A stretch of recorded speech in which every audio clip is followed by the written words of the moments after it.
Okay. بسم الله الرحمن الرحيم إن الحمد لله نحمده ونستعينه ونستغفره ونستهديه ونعوذ بالله من شرور أنفسنا ومن سيئات أعمالنا إنه من يهديه الله فلا مضل له ومن يضلل فلا هادي له وأشهد أن لا إله إلا الله وحده لا شريك له وأشهد أن محمدا عبده ورسوله رب اشرح لي صدري ويسر لي أمري واحلل عقدة من لساني يفقهوا قولي أما بعد. السلام عليكم ورحمة الله وبركاته. Okay. Quickly recap. So we talked a bit more about Battle of Badr, some of the miraculous events that happened before and during the battle, some of the innovations of the Prophet amongst the Arabs themselves. He organized the Arabs. He taught them fighting in formations. He taught them, and this is actually a verse in the Quran that talks about that. Surah As-Saf.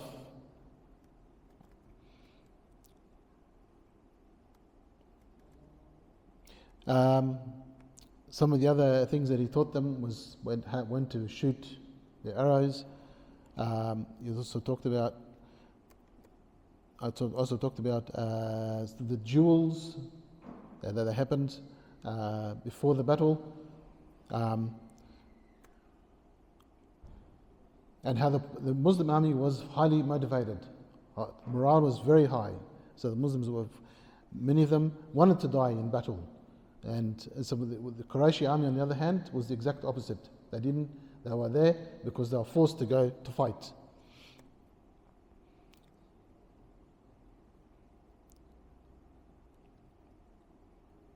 And some of the lessons from Badr. The Prophet was very wise in choosing the battlefield. He took advice on how he should organize the army, where to place the troops, what strategy to use. One of the strategies that they used, there were a few strategies. Number one was to take control of the main water wells and destroy some others that the Quraysh would have access to. They also targeted the leaders of the Qurayshi army for to be killed or to be captured. So Umayyah ibn Khalaf was killed in battle, Abu Jahl was killed in battle, Utbah ibn Rabi'ah was killed in the duel, etc., etc. So once Abu Jahl was killed, that was the end, basically the end, because Abu Jahl was the main person who was forcing the Qurayshi army to go to war. Once he was killed, the battle was lost for Quraysh. Some of the other things that I spoke about were the angels that Allah sent. The numbers increased by the thousands, and there were eyewitness accounts that confirmed that the angels were fighting, including the uncle of the Prophet himself, Al-Abbas. Abbas was on the Qurayshi army, so this is the uncle of the Prophet. This is before he converted to Islam.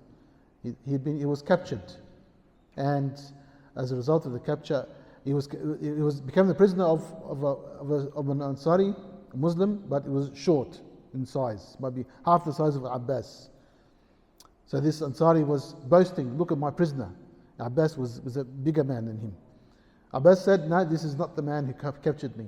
He said, "The man who captured me, I cannot see him anywhere. He looks different to all of you. He was a big man riding on a horse."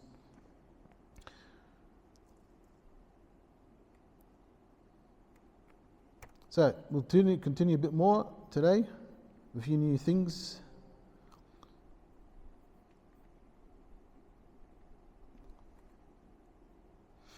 Now, Allah mentioned in the Quran again, before the battle, the Muslims saw the Qurayshi army, which was more than twice the size.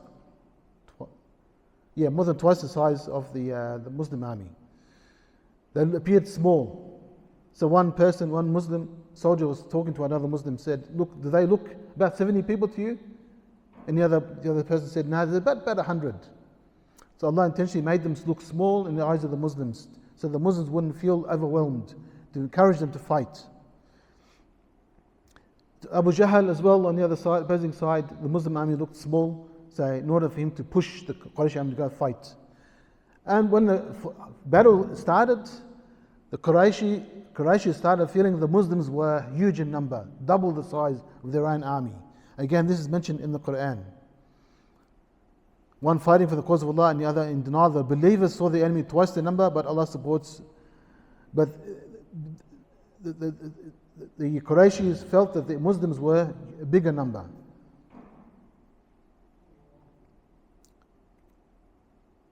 Yes. And I mentioned before that the Prophet organized the Muslims in rows and formations. This is mentioned in the Quran as well. إِنَّ اللَّهَ يُحِبُّ الَّذِينَ يُقَاتِلُونَ فِي سَبِيلِهِ صَفًّا كَأَنَّهُمْ بُنْيَانٌ مَرْصُوصٌ, in solid ranks. I'll talk about a couple of things. One thing that, again, that was portrayed incorrectly. This is a scene from the movie The Message, and this is supposedly Abu Jahl fighting the Muslims. And as you can see, he's by himself riding a horse. Now, in the same scene, you have the person who killed him, his brother. He picked up the spear next to him. He gets up and throws the spear and pieces Abu Jahl. He falls off his horse and dies. Now, who killed Abu Jahl? It wasn't one man, it was two teenage boys, one 13, one 14.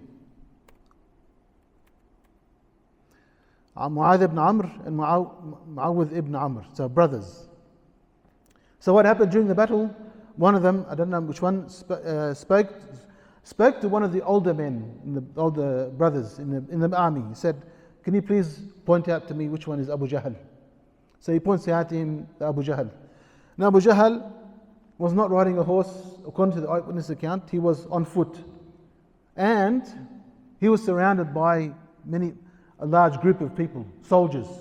He described him as standing in like a forest of people.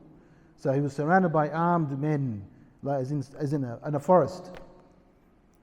So he manages to get up, come close to Abu Jahl. One of them raises the sword, strikes Abu Jahl, cuts off his leg or parts of his leg. Abu Jahl falls, and the other one comes and finishes him off. The two boys now, they're claiming that they killed. Each one is claiming they killed Abu Jahl. Believe they cut off his head. They went to the Prophet and said, "I killed him." Now the other one said, "No, I killed him." The Prophet looked at their swords and said, "No, you both killed him." So just be careful when you watch movies and things. Some things are not portrayed accurately. They're not historically accurate. Badr was the victory, Islamic victory. Badr was like a birth the real birth of the Islamic nation. The Islamic nation started to have prestige. Before, they were looked down upon by many of the Arabs, especially Quraysh. The effect on the people of Medina. So in Medina itself, of course, there was a lot of jubilation, a lot of happiness, but some Muslims had regret. Regret, why? Because they didn't even know what was happening. They didn't know that the battle had happened. And they went to the Prophet and they apologized, saying that they didn't know that if had they known, they would have joined the army. And the Prophet accepted their words, and he said, "You're telling the truth." On Mecca, this was a disaster. So the Qurayshis lost 70 people who were killed in battle, and 70 were taken prisoner. Now among the 70 who were killed in battle, as I said, there were the cream of the crop. These were noblemen, the rich men, the highly respected people in Mecca. Abu Jahl, for example, Umayy ibn Khalaf, Utbah ibn Rabi'a, Shaybah ibn Rabi'a, etc. And even of those who were taken prisoner as well, there were some important people, such as Al-Abbas ibn Abdul Muttalib, uncle of the Prophet. The battle was a humiliation for Quraysh, and they started to lose some of the prestige and respect they had amongst the Arabs. Now, when the first messenger from the Quraysh army arrived in Mecca to bring the news of the defeat, a man named Husayman ibn Abdullah, nobody believed him. How could an army of 1,000 be so soundly defeated by a small army of 300? Nobody believed him. Safwan ibn Umayyah, the son of Umayy ibn Khalaf, the same person who tortured Bilal, he said, "This man is crazy. How can he believe me?" You ask him if I was in the battle, he'll tell you I died there as well. And he wasn't even there.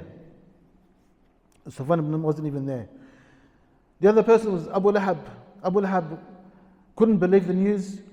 When a second messenger came to bring confirmation of the news, Abu Jahl just lost his temper so much, he started bashing up the second messenger. And the wife of, I think, Abbas saw this. And this person was, I think, the servant of Abbas. So the wife of Abbas saw Abu Lahab beating up this person, this messenger. She picked up a stick and hit him on the head very hard. And it injured him, Abu Lahab. A few days later, he got very sick from a disease they call, I can't remember the name. But this disease had no cure, or the Arabs had no cure for that disease. And within 7 nights, he had died.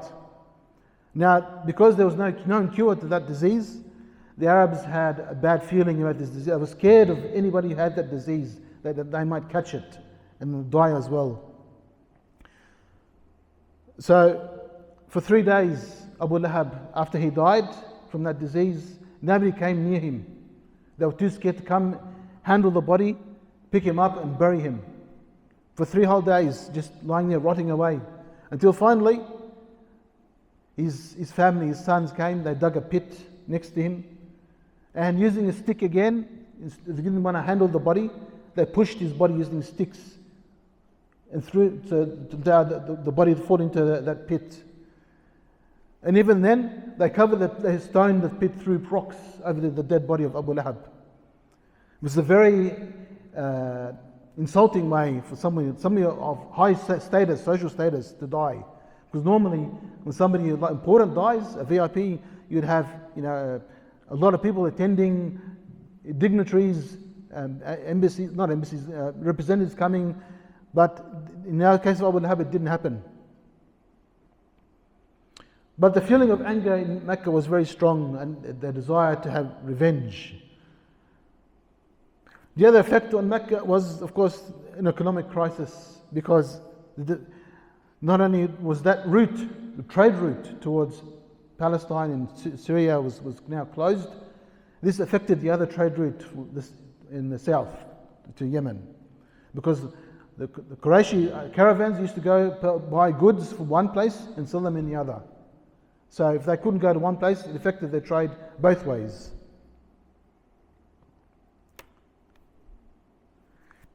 The Muslims gained a lot of war booty, and this caused some disagreements amongst the Muslims. There were the Muslim army had become into three groups. One group decided to protect the Prophet. This is at the end of the battle. They were afraid that there might be some people who wanted to take revenge, try to assassinate the Prophet. Another group was chasing after the Qurayshi army. And then a third group was collecting the booty the Qurayshi army had left behind. Now when it came to, after they collected all the war booty, they quarreled. They said, you are not more worthy of these spoils of war than we are. So the verse, because until now there had not been any verses, any guidance from Allah on how to distribute the war booty. Then this verse came down. يسألونك عن الأنفال قل الأنفال لله والرسول واتقوا الله واصلحوا ذات بينكم وأطيعوا الله ورسوله إن كنتم مؤمنين. So the Prophet then taught the Muslims that 4/5 of the booty would go towards the army that participated, distributed amongst the army. 1/5 of the booty would go to the Prophet and to the state. The Prophet would deal with it any way he chose.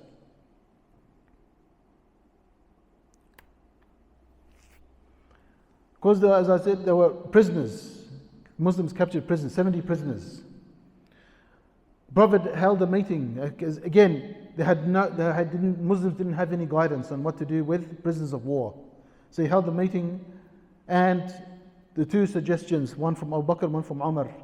Sayyidina Abu Bakr said, we should ransom these people, and not kill them. And this had the advantage of Muslims would gain further money from the ransoms.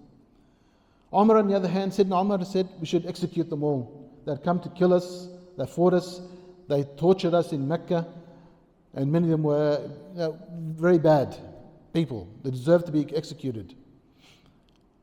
The Prophet went with the opinion of Abu Bakr. he decided to ransom them. He preferred the more merciful option. And then the following day, Allah sent down this verse, مَا كَانَ النَّبِيٍّ أَن يَكُونَ لَهُ أَسْرَى حَتَّى يُثْخِنَ فِي الْأَرْضِ. Basically, Allah is saying it is better to execute them. However, what the Prophet said was not incorrect, to ransom them.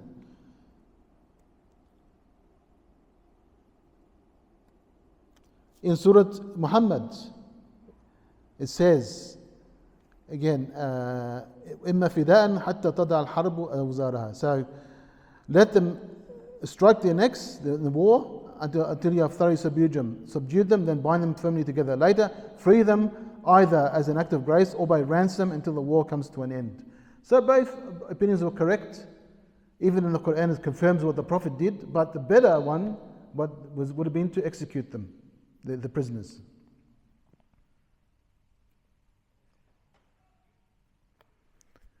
Now, I mentioned that one of the prisoners was Abbas ibn Abdul Muttalib, the uncle of the Prophet.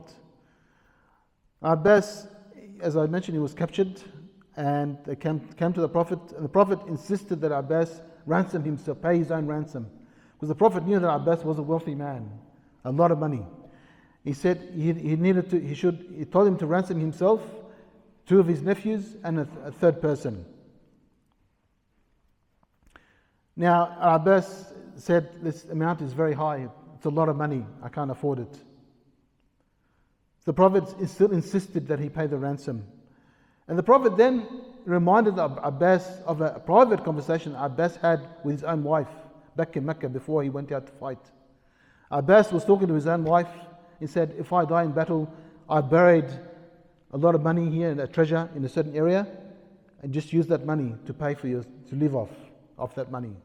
However, this was a private conversation that Abbas was having with his own wife.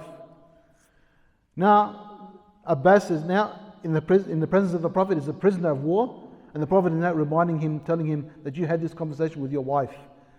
Abbas said, I was already a Muslim, but now I confirm this and that I'm a Muslim again.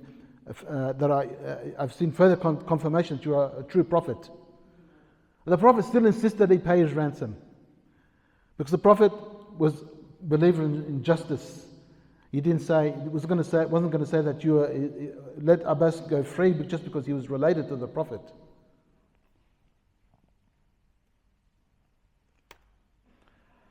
Another prisoner was Suhail ibn Amr. And Suhail ibn Amr was one of those important men in Mecca, the Qurayshi nobility, a rich man. He was also known to be very eloquent in speech. He had used his rhetoric to encourage the Qurayshi army to go out and fight. Now he was a prisoner. So Sayyidina Umar said we should break his two front teeth so that he can't talk again, and use his eloquence to encourage the non-Muslims to come and fight the Muslims.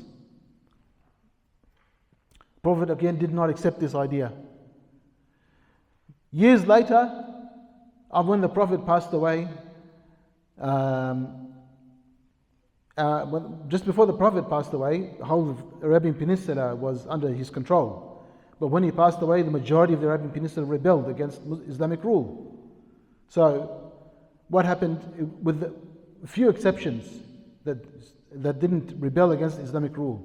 Those were the cities of Mecca, Medina, and Ta'if, and maybe a village somewhere in the distant area. Now in Mecca, Suhail ibn Amr was the one who got up and encouraged the people of Mecca to stay firm to fight for Islam. So he was instrumental in preventing and stopping Mecca from also rebelling against Islamic rule. And as I mentioned, he was very eloquent in speech, so the people were easily convinced by him not to rebel, and instead within and fought for Islam.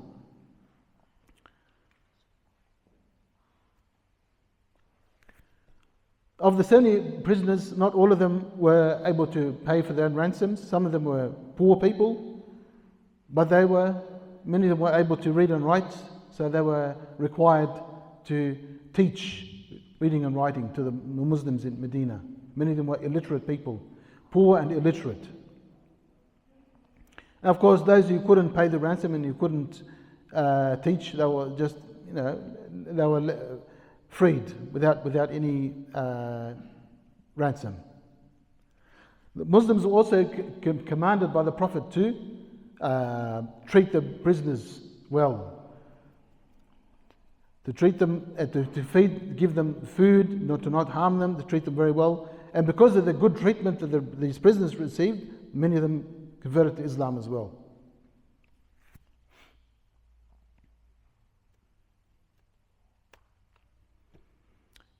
Again, there were further attempts to assassinate the Prophet. One was by Umayr ibn Wahb, another by Abu Sufyan. Umayr ibn Wahb, it's an interesting story. After the battle, Umayr ibn Wahb is back in Mecca. He's sitting with his close friend Safwan ibn Umayyah, the son of Umayy ibn Khalaf.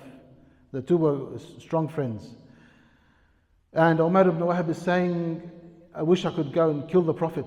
There are two things stopping me from killing him. Number one is that I have many children that I have to pay for, or I have to raise. And the second thing is, I have a lot of debts. So Safwan ibn Umayyah says, how about if I take care of these two problems for you? I'll pay for all your debts, and I'll pay for your children. I'll raise your children, and I'll pay for them. And so the two made a secret pact that nobody else knew about. Nobody. That Umayr ibn Wahb would now travel to Medina. Now Umayr ibn Wahb had the advantage that his son was in the Qurayshi army and his son was a prisoner. So he had an excuse to go to Medina to try and free his son and bring him back to Mecca. So that was the excuse. So Umayr traveled all the way to Medina, and when he arrived, he came to where the Prophet was sitting with the Sahaba. And Sayyidina Umar is sitting with the Prophet, and he sees Umayr ibn Wahb, and he says, he knew straight away that Umayr was coming with evil intentions. And he mentioned this to the Prophet. So the Prophet said, let him come. So Umar brings him, but as a sort of tied up with a sword against his neck. So he gets him to sit down in front of the Prophet. The Prophet says, let him go. So Umayr says, I'm here to take my son home, bring my son home. He's a prisoner. So the Prophet says, tell the truth. Why are you really here? How about that conversation that you had with Safwan to come and kill him, kill me? So as I said, this was a secret, again another secret conversation between two people that nobody else knew about. A secret conspiracy. It was then that Umayr realized that the Prophet was a true messenger, and he converted there on the spot. He had come all the way to kill the Prophet, and he now became a Muslim. The Prophet recited to him a few verses from the Quran, taught him a bit about Islam. Then Umayr got the permission from the Prophet to return to Mecca and to preach Islam with his limited knowledge. The Prophet gave him that permission, and he went back all the way back to Mecca. Because Safwan ibn Umayyah, his close friend, swore he would never talk to him ever again in his entire life. Of course, Umayr would be instrumental in Safwan converting to Islam years later at the conquest of Mecca. Abu Sufyan was the new leader of Mecca after Abu Jahl was killed at Badr. Abu Sufyan made a vow that he would not wash himself, take a bath again until he went to war against the Muslims. He carried out a raid, but before he raised an army, he took a small force, made a quick raid against Medina. They killed a couple of people, stole some things, and returned back to Mecca.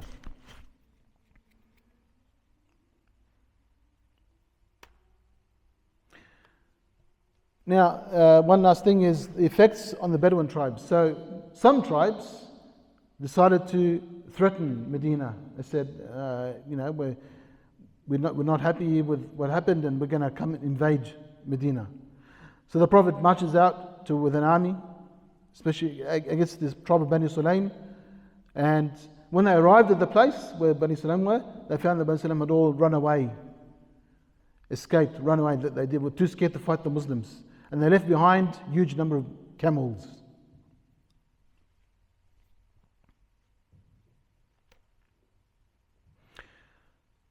Inshallah, next time we'll talk a bit more about the changing demographics in Medina, beginnings of the Muslim hegemony and effects on the Jews. Any questions or any other comments from anybody?